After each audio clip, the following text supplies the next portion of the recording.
அவருக்கு சொத்தால் குறைவில்லை, ஆளால் குறைவில்லை, இவை எந்த குறையும் இல்லாமல் இன்பமோடு வாழ்ந்து வருகிறார். இப்படி வாழ்ந்து வரும்போது இந்த இருவருக்கும் இப்படி சொத்து சுகத்துல எந்த குறையும் கிடையாது, குறையுமே கிடையாது. பாலு பவசில எந்த குறையும் இல்லை, எந்த ஒரு குறையும் இல்லை. ஆனா இந்த நாகராஜனுக்கும் நாகண்ணி பெண்ணாளிக்கும் அங்க என்ன குறை இருக்கிறது தெரியுமா? அங்கே கைவிடித்த நாள் முதல கை குழந்தை விலகவில்லை,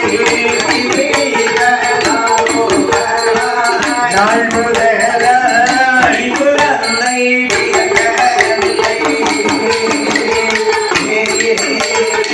ஆலையிட்ட நாள் முதல மணிக்குழந்தை பிறக்கவில்லை,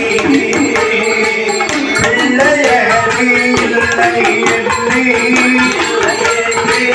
பெருந்த வேலை கொண்டிருந்த இல்லை என்று